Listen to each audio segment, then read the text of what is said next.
Hi students, welcome to another class from Avin's Biology. So in today's class, we are going to discuss an important topic, that is population interactions. So population interaction, in the sense, there will be always an interaction between one organism and the other organism in our habitat. If the interaction is between the organisms of the same species, or it might be between the organisms of one species and the other species. And if it is interaction between organism of one species and the other species, we call it as interspecific interaction. We call it as interspecific interaction. Interspecific interaction. So what is interspecific interaction? If the population interaction is between organism of one species and the organism of another different species, we call such interaction as interspecific interaction. And to know the population interactions, we will be using three symbols. We will be using three symbols. The first symbol is plus. So this plus symbol is used if the organism is beneficial. If the organism is having benefit or the beneficial effect. And we will be using minus symbol if the organism is armed. Organism is armed. So plus symbol we use for beneficial or the organism is benefited, and the minus symbol we use for a determinantal effect, that is the organism will be armed. And we use 0 to notify the nil effect. Nil effect. That is the organism will not be beneficial or the organism will not be harmed. So such interaction we use 0 symbol. Such interaction we use 0 symbol. And we'll use a simple tabular column with 3 columns. A simple tabular column with 3 columns. The first will be first organism, that is we will mention as species A. We will mention as species A, and second column we will mention as species B, and in the third column we will be using the type of population interaction. So it will be used as population interaction. What is the type of population interaction? So the first interaction we'll be studying will be having species A will be plus. Species A will be plus and species B will be again plus. So here is also plus and here is also plus. So that is plus symbol indicates beneficial. So here species A is also benefited and species B also benefited. And such relationship we call it as mutualism. Such relationship we call it as mutualism. We call it as mutualism. So first population interaction we'll be studying is about mutualism. So here species A also benefited and species B is also benefited. Such kind of population interaction we call it as mutualism. So let us study in detail about the mutualism. So mutualism andre enagutte, species A benefit irutte, adಕ್ಕೆ species B ಗೆ ಏನಿರುತ್ತೆ benefit ಇರುತ್ತೆ. So ಅಂತ ಒಂದು relationship ನ ನಾವು ಏನಂತ ಕರಿತೀವಿ, mutualism ಅಂತ ಕರಿತೀವಿ. ಸೊ ವಾಟ್ ಈಸ್ mutualism ಅಂತ ಕೇಳ್ತಾರೆ. ಸೊ mutualism ಅಂತ ಕೇಳಿದಾಗ ನೀವು ಏನು ಬರೀಬೇಕು, it is a type of population interaction where both the species will be benefited. That is species A is also benefited and species B is also benefited. Such kind of relationship we call it as mutualism. Such kind of relationship we call it as mutualism. So let us study in detail about the mutualism with examples. So first example we'll take is about the lichens. So these examples are important. First example we'll talk of is about the lichens.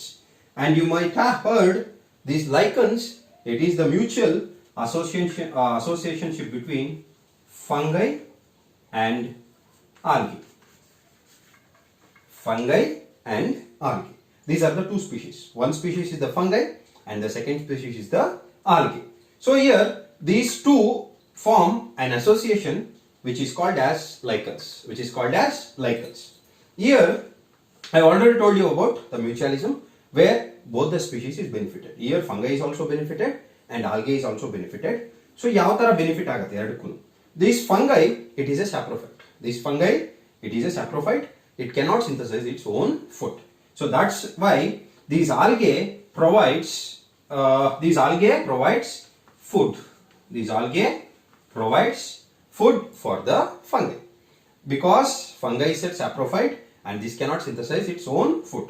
That's why algae prepares food and this food is supplied to the fungi. In turn, this fungi gives shelter. Shelter in the sense protection. It gives protection to the algae. So here fungi is giving shelter in case that is protection to the algae, whereas this algae is providing food to the fungi. This is how both the species are getting benefited from each other. So that's why we call it as mutualism. And this fungi and algae in lichens, these are permanent relationship. It is a permanent relationship, and such permanent relationship in mutualism will be called as symbiosis. Will be called as symbiosis. Symbiosis or ಇದನ್ನ ನಾವು symbiotic relationship ಅಂತ ಕೂಡ ಕರೀಬಹುದು. So ಯಾವುದನ್ನ symbiosis ಅಂತ ಕರಿತೀವಿ? ಯಾವ ಒಂದು interaction permanent ಆಗಿರುತ್ತೋ. Permanent ಆಗಂದ್ರೆ ಒಂದು ಸ್ಪೀಶೀಸ್ ಏನಾದ್ರೂ ಇಲ್ಲಿ ರಿಮೂವ್ ಮಾಡಿದ್ರೆ ಇನ್ನೊಂದು ಸ್ಪೀಶೀಸ್ ಏನಾಗುತ್ತೆ ಎಫೆಕ್ಟ್ ಆಗುತ್ತೆ. ಸೊ ಅಂತ ಒಂದು ರಿಲೇಶನ್ಶಿಪ್ ನಾವು ಏನಂತ ಕರಿತೀವಿ? ಸಿಂಬಯೋಸಿಸ್ ಅಂತ ಕರಿತೀವಿ, ಅಥವಾ it is also called as symbiotic relationship where the relationship will be permanent. ಯಾವ್ದಾದ್ರು ಒಂದು ಸ್ಪೀಶೀಸ್ ನಾವೇನಾದ್ರೂ ಈ ಒಂದು ಲೈಕನ್ಸ್ ಇಂದ ಫಂಗೈ ಇರ್ಬೋದು ಅಥವಾ ಆಲ್ಗೆ ಇರ್ಬೋದು, ಇವೆರಡರಲ್ಲಿ ಯಾವ್ದಾದ್ರು ಒಂದು ರಿಮೂವ್ ಮಾಡಿದ್ರೆ ಇನ್ನೊಂದು ಸ್ಪೀಶೀಸ್ ಏನಾಗುತ್ತೆ ಎಫೆಕ್ಟ್ ಆಗುತ್ತೆ. ಸೊ ಅಂತ ಒಂದು ಪರ್ಮನೆಂಟ್ ರಿಲೇಶನ್ಶಿಪ್ ನಾವು ಏನಂತ ಕರಿತೀವಿ? ಸಿಂಬಯೋಸಿಸ್ ಅಂತ ಕರಿತೀವಿ ಅಥವಾ ಸಿಂಬಯೋಟಿಕ್ ರಿಲೇಶನ್ಶಿಪ್ ಅಂತ ಕರಿತೀವಿ. So this is the first example, that is fungi and algae which is called as lichens. So ಇಲ್ಲಿ ಫಂಗೈನ we call it as mycobiont ಅಂತ ಕರಿತೀವಿ. ಏನಂತ ಕರಿತೀವಿ ಅದನ್ನ? Mycobiont. And the algal part it is called as phycobiont. So mycobiont is called as fungi and phycobionts is called as algae in lichens. And another important thing about lichens is these acts as natural pollution indicator. So ಇದು ಯಾವ ತರ ಕೆಲಸ ಮಾಡುತ್ತೆ? Natural pollution indicator ತರ ಕೆಲಸ ಮಾಡುತ್ತೆ. ಯಾವುದು? Lichens. So ಎಲ್ಲಿ ಲೈಕನ್ಸ್ ಗ್ರೋ ಆಗುತ್ತೆ ಅಲ್ಲಿ ಪೊಲ್ಯೂಷನ್ ಕಡಿಮೆ ಇರುತ್ತೆ ಅಂತ ಅರ್ಥ. ಎಲ್ಲಿ ಪೊಲ್ಯೂಷನ್ ಜಾಸ್ತಿ ಇರುತ್ತೆ ಅಲ್ಲಿ ಲೈಕನ್ಸ್ ಏನಾಗಲ್ಲ, ಬೆಳೆಯಲ್ಲ. ಸೊ ಹಾಗಾಗಿ ಈ ಲೈಕನ್ಸ್ ನಾವು ಏನಂತ ಕರಿತೀವಿ? ನ್ಯಾಚುರಲ್ ಪೊಲ್ಯೂಷನ್ ಇಂಡಿಕೇಟರ್ ಅಂತ ಕರಿತೀವಿ. And another important thing you should remember is normally lichens they are sensitive to sulfur dioxide. ಯಾವುದಕ್ಕೆ ಸೆನ್ಸಿಟಿವ್ ಇದೋ? Sulphur dioxide. ಇದು ಕ್ವೆಶ್ಚನ್ ಕೇಳಬಹುದು. ಲೈಕನ್ಸ್ ಯಾವುದಕ್ಕೆ ಸೆನ್ಸಿಟಿವ್ ಅಥವಾ ಯಾವ ಪಾರ್ಟ್ ಯಾವ ಒಂದು ಗ್ಯಾಸ್ ಇದ್ರೆ ಲೈಕನ್ಸ್ ಬೆಳೆಯಲ್ಲ ಅಂತ ಕೇಳಬಹುದು. ನಾರ್ಮಲ್ ಆಗಿ ನಾವು ಏನು ಅನ್ಕೋತೀವಿ? ಪೊಲ್ಯೂಷನ್ ಅಂದ್ರೆ it will be result of carbon dioxide ಅಂತ ತಿಳ್ಕೊತೀವಿ. But these lichens they are sensitive to sulphur dioxide, not carbon dioxide. ಇದು ನೀವು ಚೆನ್ನಾಗಿ ಜ್ಞಾಪಕ ಇಟ್ಕೊಳ್ಳಿ. ಕಾರ್ಬನ್ ಡೈಆಕ್ಸೈಡ್ ಇದು ಸೆನ್ಸಿಟಿವ್ ಇರಲ್ಲ, ಬಟ್ ಯಾವ್ದಕ್ಕೆ ಸೆನ್ಸಿಟಿವ್ ಇರುತ್ತಿದೋ? Sulphur dioxide. ಎಲ್ಲಿ ಸಲ್ಫರ್ ಡೈಆಕ್ಸೈಡ್ ಇರುತ್ತೋ ಅಲ್ಲಿ ನಾರ್ಮಲ್ ಆಗಿ ಲೈಕನ್ಸ್ ಏನಾಗಲ್ಲ, ಗ್ರೋ ಆಗಲ್ಲ. So that's why these lichens they are called as natural pollution indicators. So this is about lichens. Symbiosis ಅಂದ್ರೆ ಗೊತ್ತಾಯ್ತು. ಸಿಂಬಯೋಸಿಸ್ ಅಂದ್ರೆ ಏನು? This is permanent relationship, that is permanent mutual relationship. ಒಂದು species ಏನಾದ್ರೂ ನಾವು ಈ ಒಂದು ಪರ್ಮನೆಂಟ್ ರಿಲೇಶನ್ಶಿಪ್ ಇಂದ ರಿಮೂವ್ ಮಾಡಿದ್ರೆ ಇನ್ನೊಂದು ಸ್ಪೀಶೀಸ್ ಏನಾಗುತ್ತೆ, ಎಫೆಕ್ಟ್ ಆಗುತ್ತೆ. ಸೊ ಅಂತದನ್ನ ನಾವು ಏನಂತ ಕರಿತೀವಿ? ಸಿಂಬಯೋಸಿಸ್ ಅಂತೀವಿ ಅಥವಾ ಸಿಂಬಯೋಟಿಕ್ ರಿಲೇಶನ್ಶಿಪ್ ಅಂತ ಕರಿತೀವಿ. So that is about the first example, that is lichens. And the second example will discuss is about the mycorrhiza. So this is also very important example for mutualism, that is mycorrhiza. So illi this is the relationship between fungi and roots of higher plants. Fungi ಮತ್ತೆ roots of higher plants. So ಇಲ್ಲಿ ಎರಡು species ಯಾವುದು? ಒಂದು fungi and the second species will be plants. So ಈ fungi ಇದೇನ್ ಮಾಡುತ್ತೆ? Normal ಆಗಿ it absorbs phosphorus. ಏನ್ ಅಬ್ಸಾರ್ಬ್ ಮಾಡ್ಕೊಳ್ಳುತ್ತಿದೋ? ಫಾಸ್ಫರಸ್ ನ ಅಬ್ಸಾರ್ಬ್ ಮಾಡ್ಕೊಳ್ಳುತ್ತೆ ಫ್ರಮ್ ದ ಸಾಯಿಲ್, ಅಂಡ್ ಈ ಫಾಸ್ಫರಸ್ ನ it will send it to the plants. ಈ ಫಂಗೈ ಏನ್ ಮಾಡುತ್ತೆ? ಯಾವ ತರ ಪ್ಲಾಂಟ್ಸ್ ಇಲ್ಲಿ ಇದರಿಂದ ಒಂದು ಬೆನಿಫಿಟ್ ಇದೆ. ಫಂಗೈ ಏನ್ ಮಾಡುತ್ತೆ? ಫಾಸ್ಫರಸ್ ಅಬ್ಸಾರ್ಬ್ ಮಾಡ್ಕೊಳ್ಳುತ್ತೆ and it will send it to the plants. Where as these plants provide these plants, ಈ ಪ್ಲಾಂಟ್ ಇಂದ ಇದಕ್ಕೆ ಏನು ಅಡ್ವಾಂಟೇಜ್ ಅಂದ್ರೆ ಪ್ಲಾಂಟ್ಸ್ ಏನ್ ಸಿಗುತ್ತೆ? ಶೆಲ್ಟರ್ ಸಿಗುತ್ತೆ. ಸಾರಿ, ಪ್ಲಾಂಟ್ ಸಿಗಲ್ಲ, ಫಂಗೈಗೆ ಏನ್ ಸಿಗುತ್ತೆ? ಪ್ಲಾಂಟ್ಸ್ ಇಂದ ಶೆಲ್ಟರ್ ಸಿಗುತ್ತೆ. ವೆರಸ್ ಪ್ಲಾಂಟ್ಸ್ ಗೆ ಫಂಗೈ ಏನ್ ಸಿಗುತ್ತೆ? Phosphorus, that is minerals. So nutrient ಸಿಗುತ್ತೆ, that is the main thing is phosphorus. So ಇಲ್ಲಿ ಎರಡಕ್ಕೂ ಅಡ್ವಾಂಟೇಜ್ ಆಯ್ತು. ಒಂದು ಫಂಗೈ ಇನ್ನೊಂದು ಪ್ಲಾಂಟ್ಸ್ಗೆ ಏನು ಅಡ್ವಾಂಟೇಜು, ಫಾಸ್ಫರಸ್ ಸಿಗ್ತಿದೆ. ಫಂಗೈಗೆ ಏನು ಅಡ್ವಾಂಟೇಜು, ಶೆಲ್ಟರ್ ಸಿಗ್ತಿದೆ. So this is also example for symbiosis. ಇಲ್ಲೂ ಕೂಡ ಅಷ್ಟೇ, ನಾವೇನಾದ್ರೂ ಈ ಫಂಗೈ ರೂಟ್ಸ್ ಅಲ್ಲಿರೋ ಫಂಗೈನ ನಾವೇನಾದ್ರೂ ರಿಮೂವ್ ಮಾಡಿದ್ರೆ ಇಲ್ಲಿ ಪ್ಲಾಂಟ್ ಗ್ರೋತ್ ಏನಾಗುತ್ತೆ ಕಡಿಮೆ ಆಗುತ್ತೆ. ಬಿಕಾಸ್ ಇಲ್ಲಿ ಏನ್ ಸಿಕ್ತಿತ್ತು ಫಂಗೈಯಿಂದ ಪ್ಲಾಂಟ್ಸ್ಗೆ ಫಾಸ್ಫರಸ್ ಸಿಕ್ತಿತ್ತು.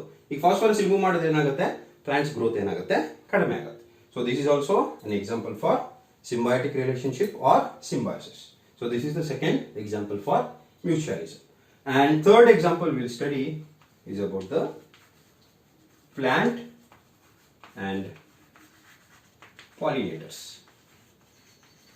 Plant and the pollinators. ಇಲ್ಲಿ this is exclusively mutualism. ಇದು symbiotic relationship ಬರಲ್ಲ. ಯಾಕೆ ಅಂತ ನಾನು ಹೇಳ್ತೀನಿ ನೋಡಿ. ಸೊ ಇಲ್ಲಿ ಪ್ಲಾಂಟ್ ಮತ್ತೆ ಪಾಲಿನೇಟರ್ಸ್ ಅಂತ ಹೇಳಿದೆ. ಏನ್ ಪಾಲಿನೇಟರ್ಸ್ ಅಂದ್ರೆ these are the ones which help in pollination. Pollination ಗೆ ಹೆಲ್ಪ್ ಮಾಡುವಂತಹ ಒಂದು ಆರ್ಗನಿಸಮ್ಸ್ ನ ನಾವೇನಂತ ಕರಿತೀವಿ, ಪಾಲಿನೇಟರ್ಸ್ ಅಂತ ಕರಿತೀವಿ. ಇಲ್ಲಿ ನಾರ್ಮಲ್ ಆಗಿ ಯಾವ್ದು ಪಾಲಿನೇಟರ್ಸ್ ಅಂತ ತಗೋತೀವಿ, ಇಲ್ಲಿ ಇನ್ಸೆಕ್ಟ್ಸ್. ಯಾವ್ದನ್ನ ತಗೋತೀವಿ, ಇನ್ಸೆಕ್ಟ್ಸ್ ನ ಪಾಲಿನೇಟರ್ಸ್ ಆಗಿ ತಗೋತೀವಿ. ಅಂಡ್ ದ ಬೆನಿಫಿಟ್, ಇಲ್ಲಿ ಎರಡಕ್ಕೂ ಬೆನಿಫಿಟ್ ಇರಬೇಕು ಅಂತ ಒಂದು ರಿಲೇಶನ್ಶಿಪ್ ನ ನಾವೇನಂತ ಕರಿತೀವಿ, ಮ್ಯೂಚುವಲಿಸಮ್ ಅಂತ ಕರಿತೀವಿ. ಇಲ್ಲಿ ಪ್ಲಾಂಟ್ ಗೆ ಇನ್ಸೆಕ್ಟ್ಸ್ ಇಂದ ಯಾವ ತರ ಬೆನಿಫಿಟ್ ಆಗುತ್ತೆ, ಪಾಲಿನೇಷನ್ ಆಗುತ್ತೆ. ಪ್ಲಾಂಟ್ಸ್ ಗೆ ಇನ್ಸೆಕ್ಟ್ ಇಂದ ಯಾವ ತರ ಬೆನಿಫಿಟ್ ಇದೆ, ಪಾಲಿನೇಷನ್ ಆಗ್ತಿದೆ. ಅಂಡ್ ಇನ್ಸೆಕ್ಟ್ಸ್ ಗೆ ಯಾವ ತರ ಬೆನಿಫಿಟ್ ಸಿಗುತ್ತೆ ಅಂದ್ರೆ ಅದಕ್ಕೆ ಫುಡ್ ಸಿಗುತ್ತೆ. In the form of, it might be in the form of pollen or it might be in the form of nectar. So ಇಲ್ಲಿ ಇನ್ಸೆಕ್ಟ್ಸ್ ಏನ್ ಸಿಗ್ಬೋದು, ಪೋಲನ್ ಸಿಗ್ಬೋದು ಆರ್ ನೆಕ್ಟರ್ ಸಿಗ್ಬೋದು. ಸೊ ಎರಡರಲ್ಲಿ ಏನಾದ್ರೂ ಆಗ್ಬೋದು, it will act in the form of food. So ಇಲ್ಲಿ insects ಏನ್ ಸಿಗ್ತಿದೆ, ಫುಡ್ ಸಿಗ್ತಿದೆ.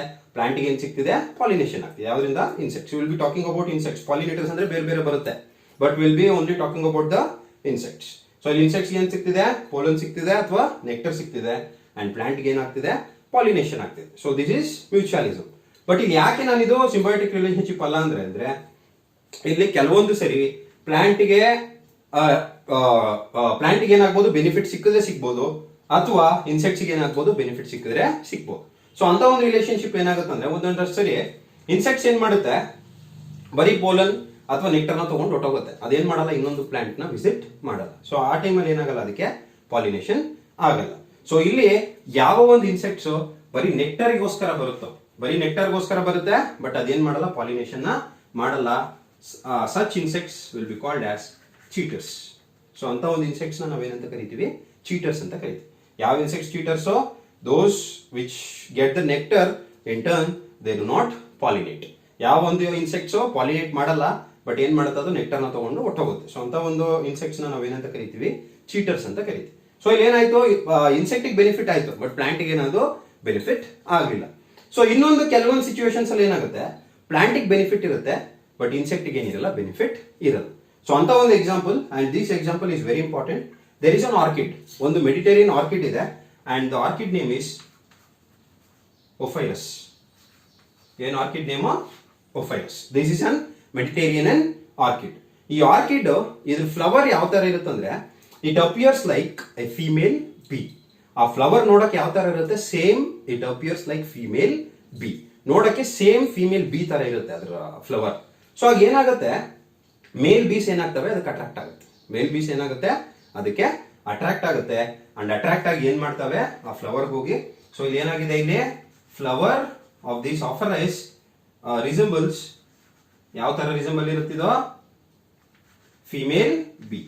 ಯಾವ ತರ ಇರುತ್ತೆ ನೋಡಕ್ಕದು, ಫಿಮೇಲ್ ಬಿ. ಸೊ ಯಾವಾಗ ಈ ಫ್ಲವರ್ ನೋಡಕ್ಕೆ ಫಿಮೇಲ್ ಬಿ ತರ ಇರುತ್ತೋ, ಸೊ ಮೇಲ್ ಬಿ ಏನ್ ಮಾಡುತ್ತೆ, ಈ ಫ್ಲವರ್ ನ ವಿಸಿಟ್ ಮಾಡುತ್ತೆ.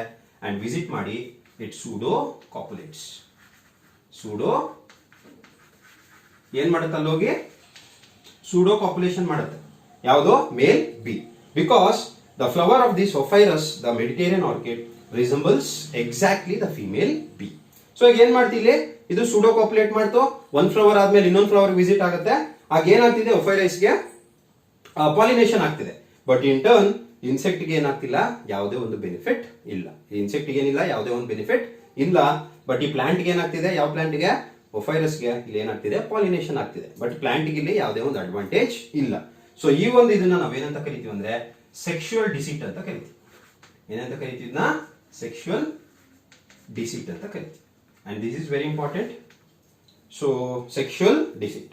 ಸೊ ಏನ್ ಸೆಕ್ಷುವಲ್ ಡಿಸೀಟ್ ಅಂದ್ರೆ ಏನಾಗುತ್ತೆ, ಇಲ್ಲಿ the Mediterranean orchid Ophrys the flower of the Ophrys resembles female bee.